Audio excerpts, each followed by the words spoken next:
Te çështja e akikës, a është akikja obligim ose është sunnet? Imam Ibn Bazi rahimahullah, dhe po ashtu Imam Uthejmini rahimahullah, dhe po ashtu Imam Fauzani hafidhahullah, janë të mendimit se akikja është sunnet. Është çështje domethënë e pëlqyer, nuk është obligim. Akikja është domethënë në çështje e pëlqyer, nuk është obligim. Që bëhet në ditën e 7, siç u përmend këtë hadith këtu, e nëse nuk i mundsohet njeriu në ditën e 7, atëherë në ditën e 14, e nëse nuk i mundsohet në ditën e 14, atëherë në ditën e 21, e pas kësaj, thotë Sheikh Fozani hafidhahullah, kur i mundsohet. Kur i lehtësohet situata, mundësia e bën domethënë, edhe mas një vjet, edhe mas një vit e kështu me radhë.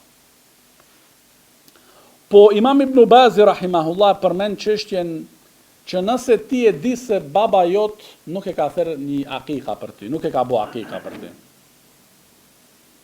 Nuk e ka bo, s'ka ditë doshta. S'kan qenë vetëdijshëm se një gjë e tillë është sunnet, është prej islamit, therja domethënë e kurbanit, akike me bo domethënë kur të lind djali ose vajza, se do shohim tash në vazhdim për djalin 2, për vajzat ka 1 dele. Atë si t'ja bëjmë? Për shembull, dhëndri jon i Rashapojës, do shta s'ja kanë bo akiken. Si t'ja bëjmë tash, thotë Sheikh Ibn Bazi rahimahullah, atëherë është mirë që njeriu vetë me bo akiken për veten e tij. Hadha emrun hasan, është një gjë e mirë. Edhe thot Muhammed ibn Sirini rahimahullah, që është njëri prej imamlarëve të selefit, thot aqaqtu an nafsi ba'da an kuntu rajulan. Ja bëra vetës akiken pasi që u bëra burr. Thot që vetja ka bo akiken vetës. Tash do më thonë na kushdo mundet në u para pregatit.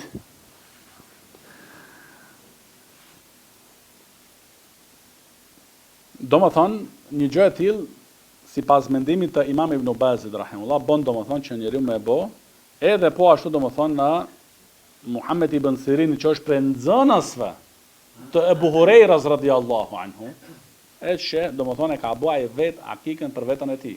Ba'da en kuntu rajulan, pasi që janë bërë burr do më thonë. Të thonë që ka qenë mosh rritur.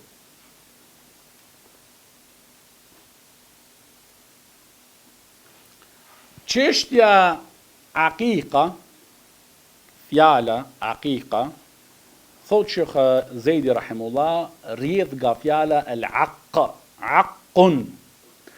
Aq do thot shaqqun wa qat'un. Që do të thot do më thonë? Qarje dhe prerje e diçkajt. Qarje dhe prerje. Ti kur e therr delen, a ja pren qafën ose nuk ja pren? E po kjo është, prej aty vjen fjala akika. Që ti do më thonë ja pren qafën, ja pren ato damarët do më thonë. Fytin për shembull. Është therje do më thonë. Kjo, nga aty rrjedh fjala el akika nga aspekti gjuhësor. Kurse nga aspekti fetar, është do më thonë thotë Sheikh Zejdi rahimullah, që e bën njeriu një do më thonë kurban, një therje për fëmijën që i ka lindur, duke u treguar mirënjohës ndaj Allahut subhanahu wa taala. Duke u treguar do më thonë mirënjohës ndaj Allahut subhanahu wa taala.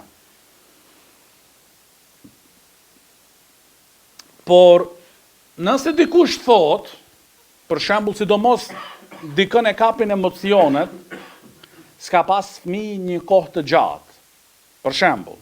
Ose dikush, për shembull, është doktor, ka mundësi.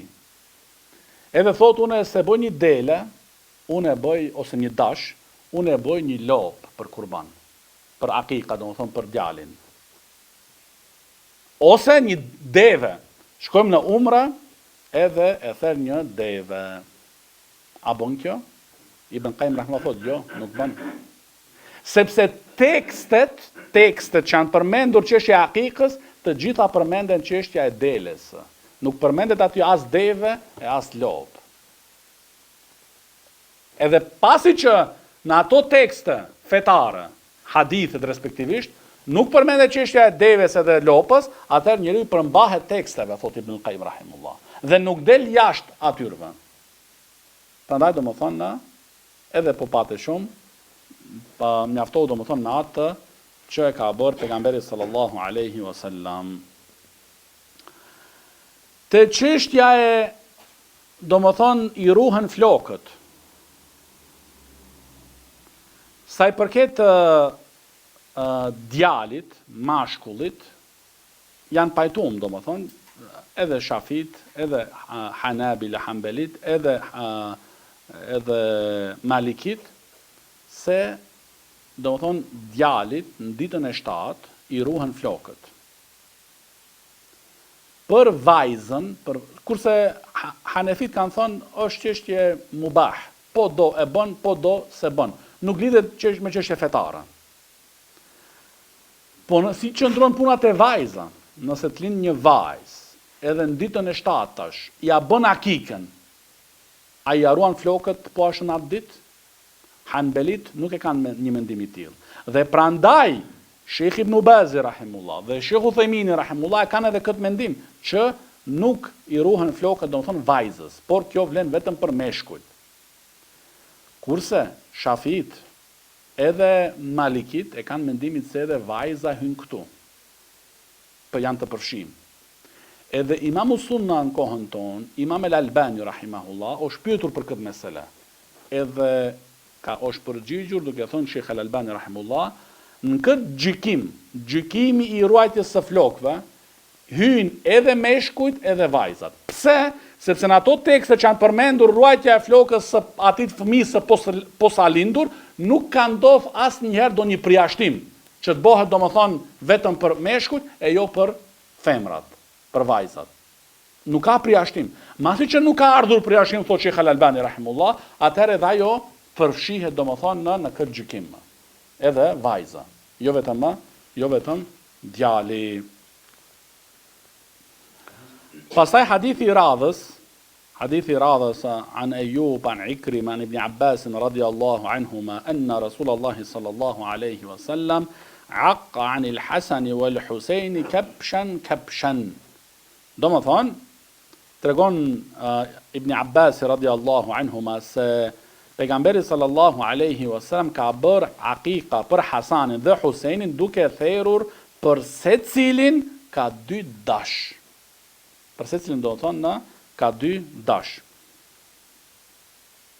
Edhe hadithi i fundit an ummi Kurzin al-Ka'biyya radiyallahu anha qalet sami'tu Rasulullah sallallahu alaihi wasallam yaqul عن الغلام شأتان مكافئتان وعن الجارية شاتٌ. Kjo gru, Umi Kurzin radiallahu anha, thot se kam dëgjuar pejgamberin sallallahu alaihi wasallam duke thonë, për djalin bëhen 2 dele, hakika, të barabarta, të përafërta, domethënë, në mosh edhe në cilësi. Kjo është të barabarta kuptimi, në mosh edhe në cilësi. Ndërsa për vajzën një dele. Kjo nëse ndodh, vin situata njeriu nuk ka mundësi për djalin e tij me i therr 2 dele. Po e ka mundësinë ekonomike 1 dele me e therr. A mjafton me kaq? Bon edhe kaq. Bon edhe kjo domethënë që me e therr 1 dele dhe mjaftohet domethënë me të sipas mundësive.